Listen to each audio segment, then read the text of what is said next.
How you doing? I'm doing well. You can take that off the screen there. I'm good. There you go. All righty. All right. Yeah, no, happy to have you on. This is obviously much better, than audio. But thank you for coming, by the way. No, no worries. Thank you for having me. I mean that. Thank you. All right, great. So I'll just get started right now. I'm Charles Perallo, and I'm here with Don McLean, the legendary musician. How you doing today, Don? I'm doing very well. Thank you. Okay, so to get this started, you have a new documentary coming out on Paramount Plus. What is your goal with the documentary? Well, I don't think that I. One of the things that I've been asked through the years was to talk about this or that in the lyrics, and I have never done it because I couldn't possibly give the backstory, which would be required in order for me to explain what the song was about. The interesting thing about the movie is that it does that. So therefore, when I discuss the lyrics, it makes much more sense because you see that this has been a very long process of about 10 years from the time I was a paper boy until the time I wrote the song. And when I'm saying for 10 years we've been on our own, I'm referring to the 10 years since Buddy Holly died. So I start to explain these things, then you get it. You see what I'm saying? So that part of it I felt was worthy of me sitting down and discussing the song that way. It is not a Romana clef. There are aspects of it that are. There's things in there that are they're just thrown in there because I felt like it. Now, So it was fun to do it, but in the context of the movie, it made sense. now you said there was a 10-year process from you going to being a paper boy to working as a musician. What would the paper boy think of that song 10 years later, that happened 10 years down the road? No, the paperboy loves it. The paperboy is sitting right here. He's crazy about it. Doing that song, because right now you've obviously had a couple of songs that I think, everyone in the United States, if not most of the world, know. What were, some of the early songs you worked on, and, what was the process of songwriting for you? Well, each song that I write is completely different from the next one. I've written a couple of hundred songs, that's all, and I have maybe another 40 or so that I've never recorded. And they're on tapes out there of people who recorded shows in the 60s when I would be, in a nightclub someplace. Um, but I was always, for example, on the American Pie album, there are two cuts that didn't make it onto the record. One is called Aftermath, and the other is called Mother Nature. And they couldn't be two different things. They are on now the CD, so you have all the songs that I intended to be on the record, which would have been a dozen songs, or 11, I don't know. Yeah, a dozen. Aftermath is about an insane person who's seemingly normal, and it's got this guitar work that I worked on and everything else, so that I can't even explain that one. And Mother Nature is just a straight little rock and roll song. So each song, like a song like Wonderful Baby, that's a little world of its own, little film. And a lot of what I do, and I bet you other songwriters would say this too, is I see the song and I kind of write what I see. So I see Wonderful Baby and I see it as a little song, a baby song. And when Joel Dorn and I did the recording, he put a little tiny baby orchestra, in there, almost like cartoon size. So uh, the kind of recording and songwriting that I do is cinematic in nature. That's the best way to tell you. Okay, now with obviously the song American Pie, which I think at this point you're best known for, what would you say the meaning was for that? What was the process of coming up with that song? Obviously there's a documentary on this, but what would you say, kind of the quicker process was there? I can't answer that question. You have to see the movie. That's the point of the movie is that that question requires the movie to answer it. That's a good Um, answer. Now, when the song take off, and obviously, you mentioned you started off as a paper boy. It took you years to do this. What was the moment? And this is a fun question I love asking almost everybody in interviews. What was the moment you realized you had a hit song? when the record company handed me $50,000, That's you know, and that that was in that's 1970. there was an interview with I want to say I'm forgetting which one of the Beatles. I think it was Paul McCartney, where he said, I realized I was famous when I had to go to a recording studio. I parked my car in the wrong place, and a cop came in. And once he saw me, he's like, "Oh, you could leave it there." So for you, it's I like the check number better. I think that the money is better than that. Well, the following year, I received $1 million. That's even So better. that was just a, and that was probably 5 million today. That was just an advance, and of course, I was able to do. I had already put my mother back in the house that she had to leave 7 years before, and now I had serious money, and I could give her some of that, and we could, really live well. So And that then was I, that was that was your first, expense the moment the money started to come in. yeah, well, that, and then the first thing I did uh, was I bought a house for $65,000 in Garrison, New York. And the next thing I did was go to Bloomingdale's, and they had a wonderful antique department in those days in Bloomingdale's, and Harrods also. They were really classy stores. Now they're just garbage. And I bought a gorgeous Oriental rug, which I still have in my house in Maine, and another runner and a couple of other things. I love antiques and furniture, and that that began now my quest for homes. I have four homes, and two of them are enormous, and I've decorated them all, and I'm interested in crystal and silver and the history of all this stuff. I love it. What about antiques gives that flair to you? And are any of these antiques related to music? I don't know. I love federal furniture, especially. I love and I got to know, this is the most amazing thing. That little house that I bought was right next door to a famous designer named Russell Wright. Not Frank Lloyd Wright, Russell Wright. And Russell Wright actually was one of the people who brought America out of well, shall we say, the Victorian age and into the modern age, where women and men would, I don't know if you know what fiesta wear is, but it's a beautiful, colorful, simple bowls and everything, but they're all different, vibrant colors. Before that, and he had his own line of everything in the house, and it all had that vibrancy and simplicity. And before that, everybody would buy these versions of Victorian chairs, and they'd have blue Delft china, they'd have crummy versions of silver. That after Russell Wright, everything was modern, and these guys living right next to me, and we became really good friends. And I got to pick his brain about so many things having to do with design and architecture. And one of the things he told me was that always have another structure on your property for your guests to stay in. So at the time, I didn't have a barn. I was starting to get horses, so I built this barn on a big, massive granite foundation, and then over the barn, I had an apartment which had a living room, a kitchen, a bedroom. Always the friends I had over, they'd always stay over there. So I had my privacy in the other house, which was small. So it was a great piece of information for anybody, if you're thinking of that, or get an Airstream trailer or something so they can stay in Well, that. But if they my don't have to career as think. a YouTuber goes well, I know now to it's build a sub house on my house. So I know that's the plan now. I'm going to say Don McLean brought that to me. Well, But that's Russell get Wright. That's Russell Wright from a great designer. You heard it. all He right, but told me that. getting back into like the music space. So you mentioned Buddy Holly. What would you say Buddy Holly's influence was on you?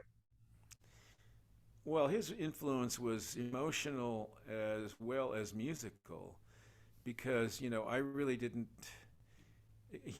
See, Buddy Holly, his work was guitar centric, acoustic guitar, electric guitar.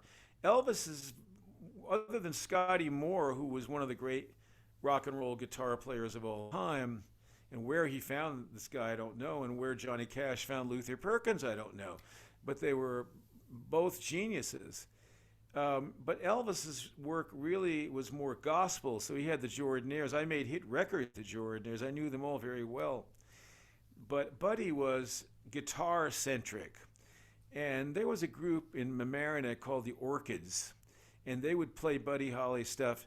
And the cat that played, one of the Stratocasters would play exactly the licks that Buddy would play. So if they played It's So Easy, they would play the same licks that Buddy played. And I would go to a dance and I would spend the whole time looking at this guy's fingers, and trying to figure out how the heck do you play one of those things? Because I was crazy about it. So once I got the guitar, that's when it all started. Then I became dangerous, because then I from that to knowing the Weavers and Pete Seeger, and something happened in me where I had all this other music, rock and roll, pop music. Now I had folk music, and now I had ideas that I could put into songs and use the stage as a pulpit, as a form of preaching to send these ideas out. And Lee Hayes used to say, never give up your pulpit. He meant never retire, because, you always have things that you need to say. And you see, when you're a songwriter, you have philosopher. So you have things that you want to get out in the world. Now, what is it you think with, church and choir music that inspires so many great artists? I hear Avril Lavigne, Katy Perry, they all started doing choir music. Pretty much almost every artist I can name started with their local church. What do you think is about that appeal that, gets so many musicians started? Well, it appealed to Ed Freeman, the producer of the American Pie album. He's very much of a Gregorian chant type of a guy. He loves that stuff. I didn't appeal to me. I don't like religion. So what appealed to me more was the majesty of biblical ideas, the Ten Commandments, these kind of things that they make movies out of. Most of I'm a big film buff, and many of the founders of Hollywood, Samuel Goldwyn and all these people wanted to tell big stories with film. And from the Bible, they were Jewish. And so you had Exodus, and you had Ben-Hur, and you had The Birth of a Nation, and this was all in the silent era. And Cecil B. DeMille, and this idea. And they built these cathedrals to film, and I still perform in them. I mean, I just did recently in Phoenix at the Orpheum Theater. It's exactly like one of those theaters built in the 1920s.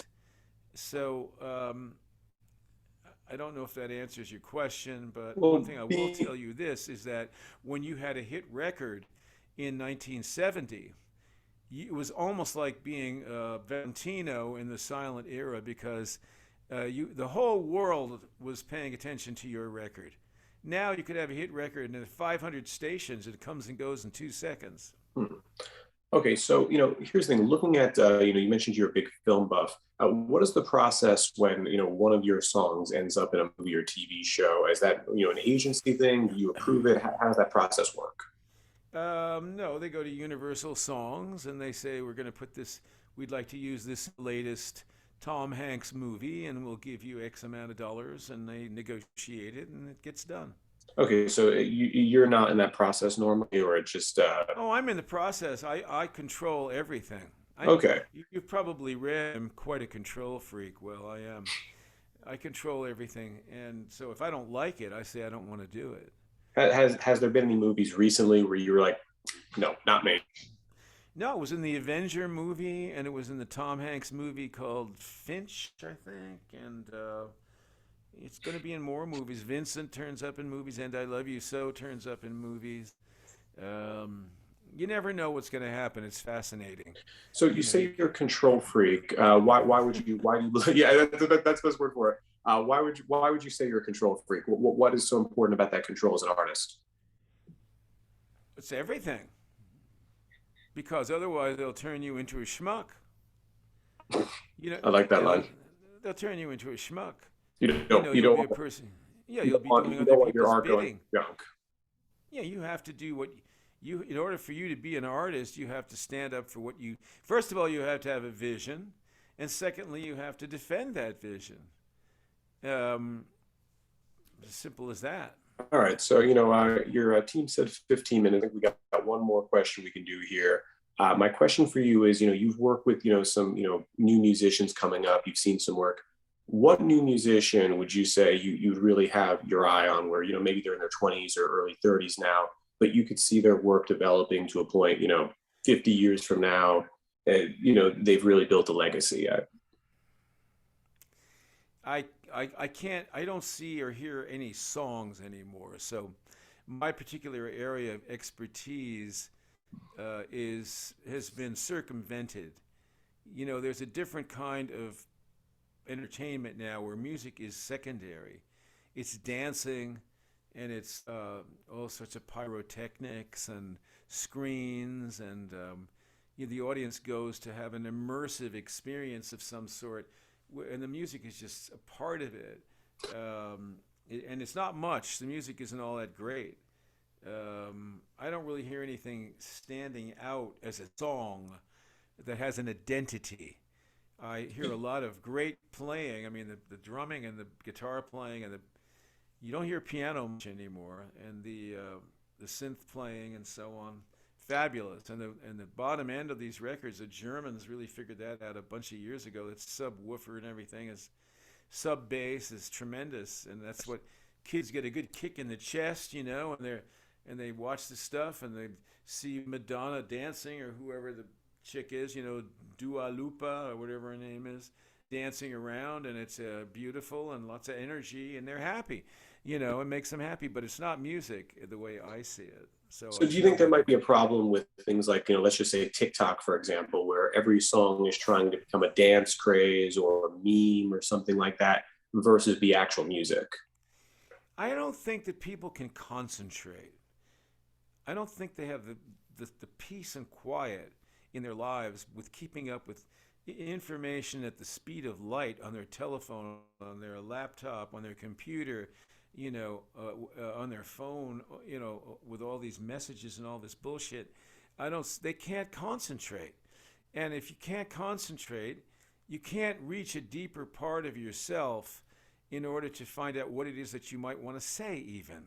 On top of that, people are politically correct now. They're either on one team or they're very 78 million or whatever voted for Biden, 78 million voted for Trump. Can you believe that? And they're right down the middle, and they are diametrically opposed in the things that they believe in. And one group outrages and disgusts the other group, and there's no meeting of any minds. So and I don't see any songs or music around. I wrote a song on my new album called The Ballad of George Floyd. And I don't know of any other songwriter who's done that. It's a good song, too. Well, I actually not listened to that song. I'd like to listen to it. And I mean, obviously I know we're running short on time, but would you want to say anything about that song, the George Floyd case? What was the feeling going into that? Well, what I've noticed, people would say to me, "Wasn't this like the 1960s?" And I'd say, no, it isn't, because, when you had this George Floyd thing, you would have had 10 songs written about it. Nobody said boo. I wrote a song called George Floyd said that he could not breathe, so they put him on the ground. George Floyd said that he could not breathe, so they put him in the ground.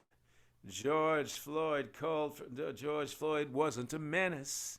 George Floyd wasn't a threat. George Floyd called for his mother. It's something I'll never forget. And when I was a little boy, I would be damn near struggling to breathe with asthma, and I would call for my mother, and she would come in the middle of the night. And when I read that he was calling for his mother, that touched me. And that's what I hooked the song on to. Nobody who's dangerous is calling for his mother. And recently there was this kid who was shot 60 times. Now, I don't like these punks, man, that rob and do all this stuff. But one bullet from a 45 or a 9 millimeter in any part of your body will slow you down so fast. And they shot him 60 times. You know, I That's just outrageous. you know, I just also want to say right now, doing YouTube and TikTok and social media, to hear a music legend like yourself literally just sing right before me like that, that's why I do what I do. So that meant a lot, that just hearing that. But regarding Thank the you. whole thing, it means quite a bit. It's like this is why, for a lot of content creators out there, the opportunity to talk to someone like you hear that, it means a lot. But for the case with George Floyd and the Black Lives Matter movement, so you don't think music has properly represented it? And do you think No, there's music is not there. You don't have any music. You have Kanye West.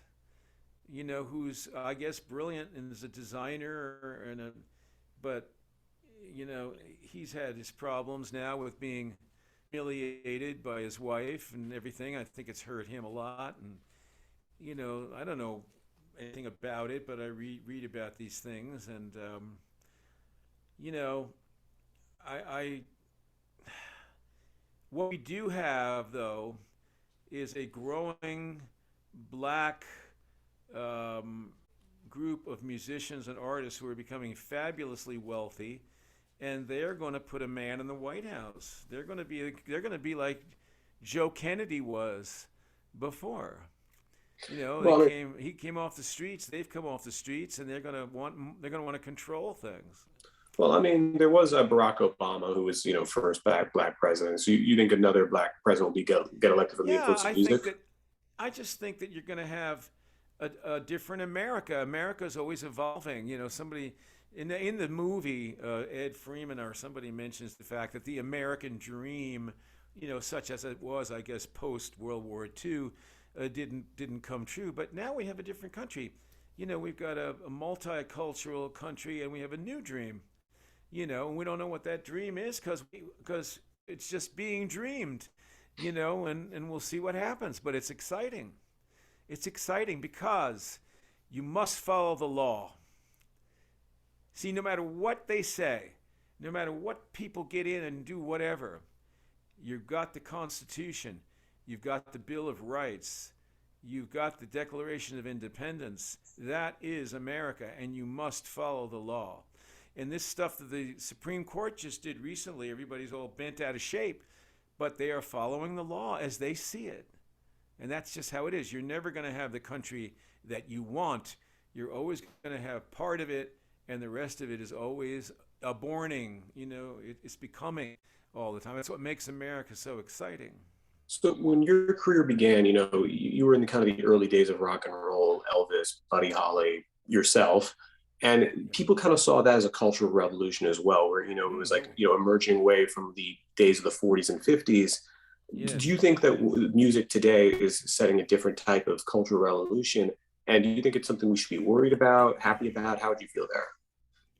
Well, I don't think you should worry about it, but I don't think it's music as we knew it. I think what we have is a new amalgam of things having to do with dance, rhythms, some music in there, which is a new form of entertainment based upon the willingness of these entertainers to work very hard in there when they do their show. Running around and changing costumes and doing all this stuff, and then having all this a great deal of expense. I come from a cerebral background. I'm on the stage with my band, my ideas, my song bag of songs, and I know thousands of songs, my stories. I don't do a lot of stories because I don't like to waste people's time, but I connect things sometimes. I really do a musical show. But it's a different thing, and brought about by technology and the whole new world that we live in. And and I think there's a certain mindless quality to it because I think people are terrified of technology and what it means, and especially artificial technology, which we know is coming down the pike. and all this nanotechnology. Who knows what the hell they're going to come up with? These tiny little teensy computers that replicate out of control, and who knows what's going to happen. How would So you I hold on? I think people are terrified. I really do. With the rise of AI, there's been a conversation that computers in the next few years could start writing songs. How would you feel about that? Oh, I think they're going to write much better songs than are being written now. I think these are going to be the stars of the future. I think they're going to have computer voices and entities that other people are going to have to create a physical appearance for. And I think they're going to write songs that are way, way better because they're going to put everything in there. The Rolling Stones and me and Bach and Beethoven, and who knows what they're going to come up with. It's going to be great. But it's going to be a little like the Lone Ranger. The Lone Ranger was created on radio, and nobody knew what he looked like. And they created the Hi-O Silver, the whole thing. And they had Tonto, and they had the whole thing. And the kids would write in and say, "We want a picture." Well, they didn't know what he looked like. So they hired this guy named Brace Beamer, and they took photos of him on a horse. And all of a sudden, the kids got a picture of the Lone Ranger with the mask of the early Lone Ranger in the early 30s. So that's how that happened, and I think the same thing's going to happen again. Some computer voice or something. They're going to want to have somebody to look at, and they're going to create him. Okay. So, right now, closing up this interview, because I don't want to take up too much more of your time. That's also an interesting thought, by the way. It's something that I think about all the time with, music, where it's like, does music replace the artist? And it's something I don't want to see happen, but I think it could be cool. But the final thing is, it's like a hostile takeover. If you're not running the company well, somebody's going to figure out how to take it from you. All right. So if people were writing great songs, they wouldn't be worried about some dumb computer bullshit. But they're so bad that they're thinking maybe this is a step up. Okay, I mean, so now I have a question. Do you think AI could actually outpace some musicians from your era, or it's more just the Lady Gagas of the world?